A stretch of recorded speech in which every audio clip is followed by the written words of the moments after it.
So will these that are you are unwrapping, are these part of this other series? So this one, I think, is part of the next series I was showing you. The permeable membrane. Yeah, you never know until it's made if it's a series or not, or attached to another body of work.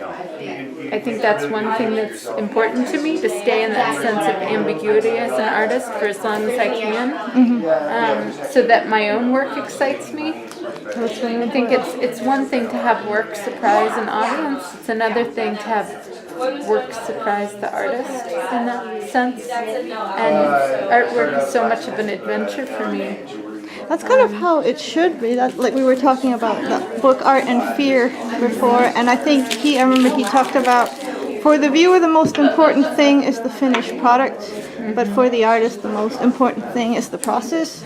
I think so often I try to bring my process to life for the viewer. I think that's actually one thing that I care really deeply about as a teacher as well. Like how can we actually share the full process and expose that? I mean, the hard parts and the parts that are joyful and beautiful. And so, I mean, that's something, not as much in these works. These are more fine. When they're finished, they're done. They're images on a whiteboard that, for the most part, most people wouldn't choose to touch. Right. But I think with my other work, I'm constantly thinking about how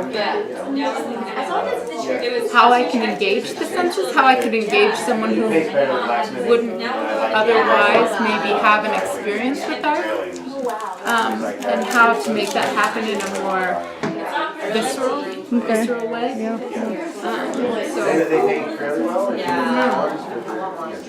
And so you were talking about how you developed this new series due to an image that you didn't like, and yeah, that quite often happens. I'll start my painting practice, and I'll realize that I'm very tight when I start, and instead of beating up on myself for being a bad artist or for not being loose enough or in touch enough with my environment, which doesn't help anyone. no. I actually give myself the grace to pick up another piece of paper, and I play, and then if that one doesn't go well, I put that one down too and pick up another piece of paper until something starts to happen. Quite often I'll work on 5 to 10 pieces at the same time, and they'll all be in different stages of finish, and then I'll keep working on them until one starts to give me a question. It's like The adventure one. more or less. It's like one starts talking to you, and as the artist, I believe it's your job, if something like that happens, to ask more questions, to stop and listen. And so I think that when that starts to happen, I feel like a new body of work comes into being. Until that point,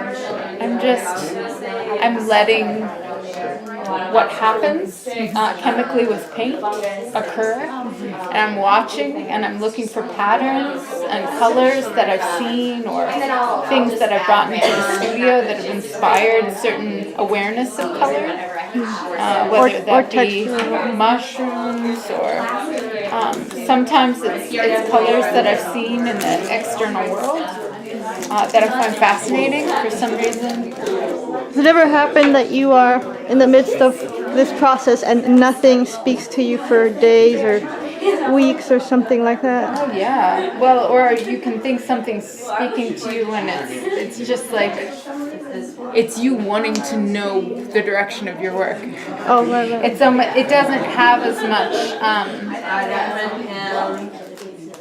maybe staying power. It doesn't go as deep as other ideas.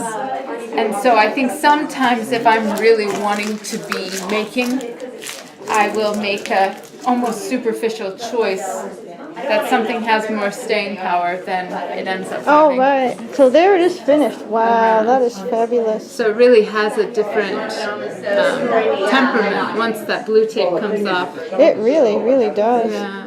And this is more geometrical too, so you have this very sort of organic one, for lack of a better word, and then you get to one that's somehow more geometrical, you know. That's This one, yeah, it definitely has some fractures. I think that started to happen in some of these, like with the lines. Oh yeah.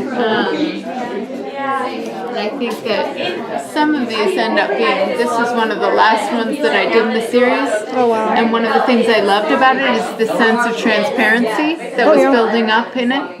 Right there in the middle part. And so I think that that's one of the things I had in mind when I was working on this. Like, how can I keep that sense of transparency? Another thing that I really enjoyed out of this series is the stroke, the paintbrush stroke being really important to the movement. So that's actually coming from the under layers that are dictated before I even start.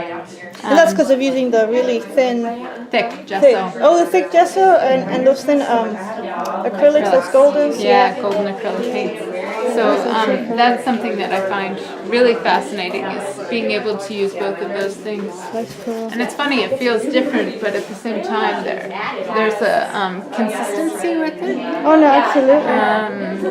Well, it's like in nature. I mean, you go out there and there are some hard things, rocks, and there's some soft things, and there's some, but they're all like part of the same landscape. That's kind of like the feeling I get. And some are cooler and some are warmer, and but they all kind of have that natural kind of flow. That's so funny too. When I started this series, this painting was the one that actually I started with, and it's so much more complex than some of the ones I ended with. Oh yeah. Which are like these. That one looks simpler, yeah. And so it's funny how over time, once you get certain ideas out, you're able to exploit them in different ways later in a more specific way. Because you like told yourself, oh, that one is more transparent, this one is more organic, and so let's try that again, kind of thing. I think so often too, like there's a pressure when you're making work that you want to get these great ideas out, and so you do it all in one, but then you realize there's so much more space to pull those ideas apart and to get deeper with your practice. So that's one of the things that I think is really fascinating. So often when a painting starts a series, it ends up being strong, and I always look for the one that finishes the series. Because so often we have similarities, but you can really see the growth from one to the last in a series, like in these two. So the last one is one of those, you know it when you see it kind of things, is that right? Quite often the last one happens because of a time restraint. Oh, I see. Where okay. And it's funny, when you start, you're trying to find that niche. But then when you're ending, like if you're at a residency or there's a time restraint coming, you have another type of push that is trying to finish a body of work. It's almost like a different part of your brain. That makes sense. So it has a lot of, there's a lot of pressure behind it, but a good pressure, where you already know where you're going. You've been gestating, kind of. You have, so it's almost like you're getting it all out, and a lot of times there's a clarity in that. When you see it, you know it, and you can kind of move on. Whereas in the beginning, it's a lot harder to see what you're looking for because you haven't done that first one that has everything in it. So I'm betting that this process would be helpful for any artist in any medium. This whole like going through it and letting it gestate and then having that.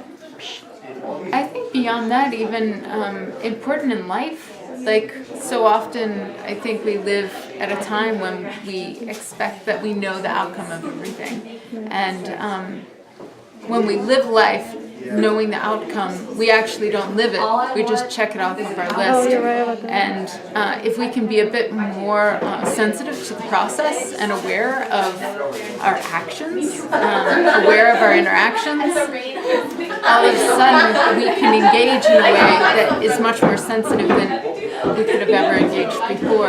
And we can actually redirect our path and experience healing or experience epiphanies that we never would slow down to actually see. So it's my belief that a creative practice actually brings out your awareness on all different levels. Absolutely. And you're living, Yeah. So That's fabulous, Katie. Thanks so much, and thanks for letting me record this. sure, absolutely.